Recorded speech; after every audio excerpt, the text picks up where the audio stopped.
ನಮಸ್ಕಾರ ಸ್ನೇಹಿತರೆ, ನಾನು ನಿಮ್ಮ ಹರೀಶ್. ಭಾರತೀಯ ಅಪರಾಧ ಇತಿಹಾಸದಲ್ಲಿ ಕೆಲವು ಕಥೆಗಳು ಕೇವಲ ಅಪರಾಧಗಳಾಗಿ ಉಳಿಯುವುದಿಲ್ಲ. ಬದಲಿಗೆ ಅವು ಇಡೀ ನಾಗರಿಕ ಸಮಾಜವನ್ನು ಬೆಚ್ಚಿ ಬೀಳಿಸುತ್ತವೆ. ಬೆನ್ನು ಹುಡಿನಲ್ಲಿ ಭಯದ ನಡುಕ ಹುಟ್ಟಿಸುತ್ತವೆ. ಇಂದಿನ ನಮ್ಮ ವಿಶೇಷ ವರದಿಯಲ್ಲಿ ನಾವು ಚರ್ಚಿಸಲಿರುವ ಕಥೆ ಅಂಥದ್ದೇ ಒಂದು ದಂತಕಥೆಯಂತಹ ದುರಂತ. ರಾಜಮನೆತನದ ಹಿನ್ನೆಲೆ, ಕೋಟ್ಯಾಂತರ ರೂಪಾಯಿ ಮೌಲ್ಯದ ಆಸ್ತಿ, ಸಮಾಜದಲ್ಲಿ ಉನ್ನತ ಸ್ಥಾನ, ಇಷ್ಟೆಲ್ಲ ಇದ್ದು ಕೇವಲ ಮೂರನೆಯ ವ್ಯಕ್ತಿಯ ಮೋಹದ ಬಲೆಗೆ ಬಿದ್ದು ಕೊನೆಗೆ ತನ್ನದೇ ಮನೆಯ ನೆಲದಡಿಯಲ್ಲಿ ಜೀವಂತ ಸಮಾಧಿಯಾದ ಒಬ್ಬ ಪ್ರಭಾವಿ ಮಹಿಳೆಯ ರೋಚಕ ಮತ್ತು ಕರಾಳ ಕಥೆ ಇದು. ಮೈಸೂರಿನ ದಿವಾನರಾಗಿದ್ದ ಸರ್ ಮಿರ್ಜಾ ಇಸ್ಮಾಯಿಲ್ ಅವರ ಮೊಮ್ಮಗಳು ಶಕೀರಾ ಖಲೀಲಿ ಅವರ ಹತ್ಯೆಯ ಸಂಕ್ಷಿಪ್ತ ಎಲೆ ಇದು. ಹಾಗಾದರೆ ಈ ಕರಾಳ ಹತ್ಯೆಯ ಹಿಂದೆ ಇದ್ದ ಮಾಸ್ಟರ್ ಮೈಂಡ್ ಯಾರು? ರಾಜರ ಕಾಲದ ವೈಭೋಗ ಅನುಭವಿಸಿದ್ದ ಆ ಮಹಿಳೆ ಅನುಭವಿಸಿದ ನರಕಯಾತನೆ ಹೇಗಿತ್ತು? ಬನ್ನಿ, ಇಂದಿನ ನಮ್ಮ ಈ ವಿಶೇಷ ವಿಡಿಯೋದಲ್ಲಿ ಸಂಪೂರ್ಣ ವಿವರಗಳನ್ನು ನೋಡೋಣ. ಈ ಕಥೆಯ ಕೇಂದ್ರ ಬಿಂದು ಶಕೀರೆ ಖಲೀಲಿ. ಈ ಹೆಸರಿನ ಹಿಂದೆ ಒಂದು ದೊಡ್ಡ ಶ್ರೀಮಂತಿಕೆ ಮತ್ತು ಘನತೆಯ ಇತಿಹಾಸವಿತ್ತು. ಶಕೀರೆ ಅವರು ಮೈಸೂರು ಸಂಸ್ಥಾನದ ಅತ್ಯಂತ ದಕ್ಷ ಮತ್ತು ಖ್ಯಾತ ದಿವಾನರಾಗಿದ್ದ ದಿವಂಗತ ಸರ್ ಮಿರ್ಜಾ ಇಸ್ಮಾಯಿಲ್ ಅವರ ಮೊಮ್ಮಗಳು. ಆಕೆಯ ಮೊದಲ ವಿವಾಹ ಖ್ಯಾತ ರಾಜತಾಂತ್ರಿಕ ಅಕ್ಬರ್ ಮಿರ್ಜಾ ಖಲೀಲಿ ಅವರೊಂದಿಗೆ ನಡೆದಿತ್ತು. ಈ ದಂಪತಿಗೆ 4 ಜನ ಹೆಣ್ಣು ಮಕ್ಕಳಿದ್ದರು. ಅಂದಿನ ಕಾಲಕ್ಕೆ ವಿದೇಶಿ ಸಂಪರ್ಕಗಳು, ಐಷಾರಾಮಿ ಜೀವನ ಶೈಲಿ ಮತ್ತು ಸಮಾಜದಲ್ಲಿ ಉನ್ನತ ಗಣ್ಯರ ಒಡನಾಟ ಶಕೀರೆಗೆ ಅವರದಾಗಿತ್ತು. ಆದರೆ ಕಾಲದ ಆಟವೇ ಬೇರೆ ಇತ್ತು. ಕೆಲ ವೈಯಕ್ತಿಕ ಕಾರಣಗಳಿಂದ ಅಕ್ಬರ್ ಮಿರ್ಜಾ ಖಲೀಲಿ ಮತ್ತು ಶಕೀರೆ ಪರಸ್ಪರ ಒಪ್ಪಿಗೆಯಿಂದ ವಿಚ್ಛೇದನ ಪಡೆದರು. ವಿಚ್ಛೇದನದ ಬಳಿಕ ಶಕೀರೆ ಅವರು ಬೆಂಗಳೂರಿನ ಪ್ರತಿಷ್ಠಿತ ಪ್ರದೇಶವಾದ ರಿಚ್ಮಂಡ್ ಟೌನ್ನಲ್ಲಿರುವ ದೊಡ್ಡ ಬಂಗಲೆಯಲ್ಲಿ ಸ್ವತಂತ್ರವಾಗಿ ವಾಸಿಸಲು ಆರಂಭಿಸಿದರು. ಅವರ ಹೆಸರಿನಲ್ಲಿ ಬೆಂಗಳೂರಿನ ಹೃದಯ ಭಾಗದಲ್ಲಿ ಕೋಟ್ಯಾಂತರ ರೂಪಾಯಿ ಬೆಲೆ ಬಾಳುವ ಆಸ್ತಿ ಪಾಸ್ತಿಗಳು ಮತ್ತು ಜಮೀನುಗಳಿದ್ದವು. ಒಬ್ಬ ಸ್ವತಂತ್ರ, ಅಷ್ಟೇ ಪ್ರಭಾವಿ ಮಹಿಳೆಯಾಗಿ ಅವರು ತಮ್ಮ ಜೀವನವನ್ನು ನಡೆಸುತ್ತಿದ್ದರು. ಆದರೆ ಅವರ ಈ ಸ್ವತಂತ್ರ ಬದುಕಿನ ನೆರಳಿಗೆ ಕರಾಳ ಗ್ರಹಣ ಹಿಡಿಯಲು ಒಬ್ಬ ವ್ಯಕ್ತಿಯ ಪ್ರವೇಶ ಸಾಕಿತ್ತು. 1980ರ ದಶಕದ ಮಧ್ಯಭಾಗ ಶಕೀರೆ ಅವರ ಜೀವನಕ್ಕೆ ಒಬ್ಬ ಸ್ವಯಂ ಘೋಷಿತ ತಾಂತ್ರಿಕ, ಜ್ಯೋತಿಷಿ ಮತ್ತು ಧಾರ್ಮಿಕ ಗುರೂಜಿ ಎನಿಸಿಕೊಂಡ ಸ್ವಾಮಿ ಮುರಳಿ ಮನೋಹರ್ ಶರ್ಮಾ ಎಂಟ್ರಿ ಆಗುತ್ತಾನೆ.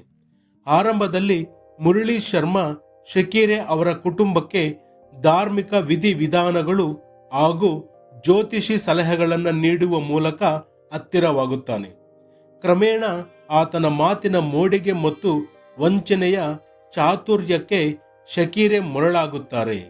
ಈ ಸ್ನೇಹ ಕಾಲಕ್ರಮೇಣ ಪ್ರೇಮಕ್ಕೆ ತಿರುಗುತ್ತದೆ. ಕುಟುಂಬದವರು, ಬಂಧು ಮಿತ್ರರು ಹಾಗೂ ಆಕೆಯ 4 ಹೆಣ್ಣು ಮಕ್ಕಳು ಈ ಸಂಬಂಧವನ್ನು ತೀವ್ರವಾಗಿ ವಿರೋಧಿಸುತ್ತಾರೆ. ಈ ವ್ಯಕ್ತಿ ಒಳ್ಳೆಯವನಲ್ಲ, ಆತನ ಉದ್ದೇಶ ಬೇರೆಯೇ ಇದೆ ಎಂದು ಎಚ್ಚರಿಕೆ ನೀಡುತ್ತಾರೆ. ಆದರೆ ಪ್ರೀತಿಯ ಅಂಧ ಭಕ್ತಳಾಗಿದ್ದ ಶಕೀರೆ ಕುಟುಂಬದವರ ವಿರೋಧವನ್ನು ಲೆಕ್ಕಿಸದೆ ಮುರಳಿ ಮನೋಹರ್ ಶರ್ಮನನ್ನ ತನ್ನ 2ನೇ ಪತಿಯಾಗಿ ಸ್ವೀಕರಿಸುತ್ತಾರೆ. ಆತನೊಂದಿಗೆ ತಮ್ಮ ಬಂಗಲೆಯಲ್ಲಿ ಜೀವನ ನಡೆಸಲು ಆರಂಭಿಸುತ್ತಾರೆ. ಆದರೆ ಶಕೀರೆಗೆ ಗೊತ್ತಿರಲಿಲ್ಲ, ತಂದೆಯಂತೆ ನಂಬಿ ಮನೆಗೆ ಕರೆದ ಆ ವ್ಯಕ್ತಿಯೇ ಮುಂದೆ ತನ್ನ ಯಮರಾಜನಾಗುತ್ತಾನೆ ಎಂದು. 1991ನೇ ಇಸವಿ ಶಕೀರೆ ಖಲೀಲಿ ಇದ್ದಕ್ಕಿದ್ದಂತೆ ನಿಗೂಢವಾಗಿ ನಾಪತ್ತೆಯಾಗುತ್ತಾರೆ. ಆಕೆಯ ಬಂಧುಗಳು ಮತ್ತು ಮಕ್ಕಳು ಬಂದು ನೋಡಿದರೆ ಶಕೀರೆ ಕಾಣುವುದಿಲ್ಲ. ಮುರಳಿ ಶರ್ಮನನ್ನ ಕೇಳಿದರೆ ಶಕೀರೆ ಅವರು ವಿದೇಶ ಪ್ರವಾಸಕ್ಕೋಗಿದ್ದಾರೆ, ಕೆಲವು ವೈಯಕ್ತಿಕ ಕೆಲಸಗಳ ಮೇರೆಗೆ ಹೊರಗೆ ಹೋಗಿದ್ದಾರೆ, ಕೆಲ ದಿನಗಳಲ್ಲಿ ವಾಪಸ್ ಬರ್ತಾರೆ ಎಂದು ಹಸಿ ಸುಳ್ಳುಗಳನ್ನು ಹೇಳುತ್ತಾ ಕಾಳ ತಳ್ಳುತ್ತಾನೆ. ಆರಂಭದಲ್ಲಿ ಎಲ್ಲರೂ ಇದನ್ನು ನಂಬಿದರೂ ತಿಂಗಳುಗಳು ಮತ್ತು ವರ್ಷಗಳು ಕಳೆದರೂ ಶಕೀರೆ ಅವರ ಯಾವುದೇ ಸುಳುವು ಸಿಗುವುದಿಲ್ಲ.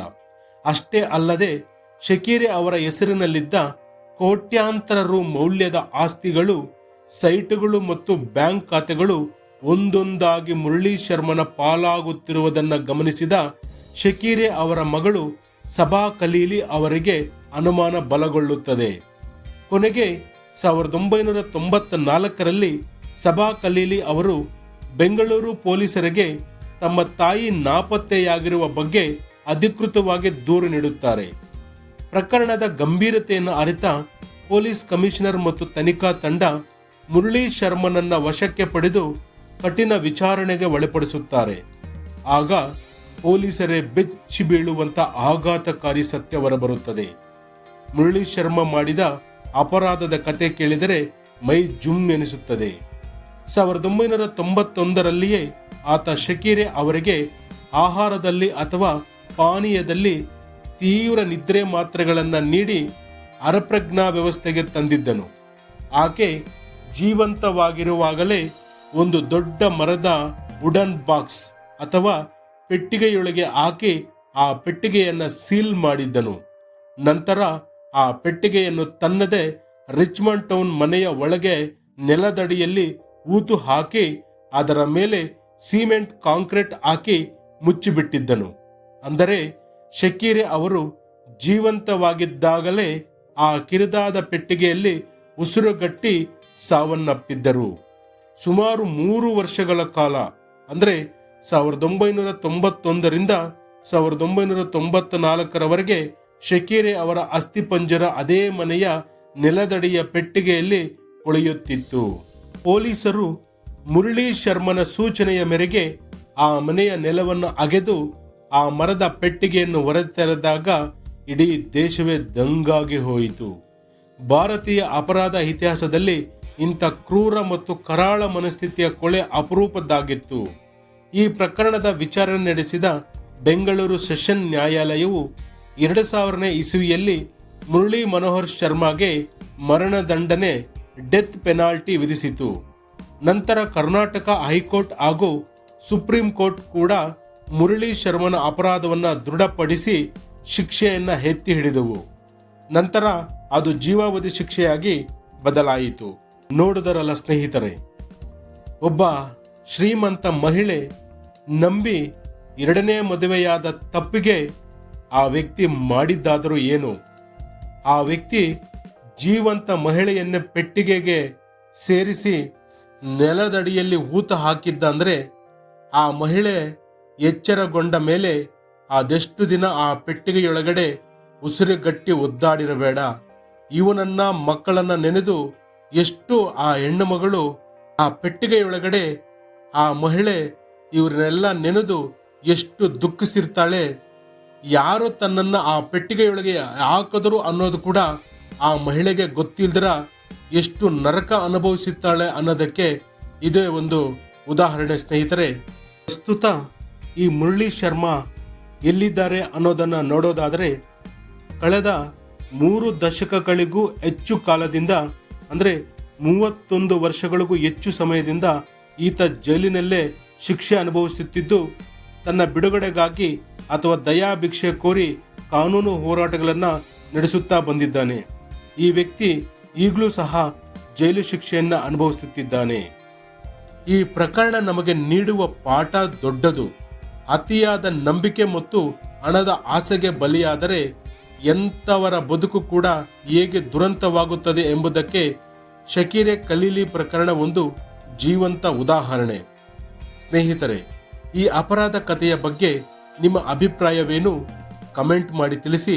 ಈ ವಿಡಿಯೋ ನಿಮಗೆ ಇಷ್ಟವಾಗಿದ್ದರೆ ಲೈಕ್ ಮಾಡಿ, ಶೇರ್ ಮಾಡಿ ಮತ್ತು ನಿಮ್ಮ BSB ನ್ಯೂಸ್ ಚಾನೆಲ್ ಅನ್ನು ಸಬ್ಸ್ಕ್ರೈಬ್ ಮಾಡಿ. ಧನ್ಯವಾದಗಳು.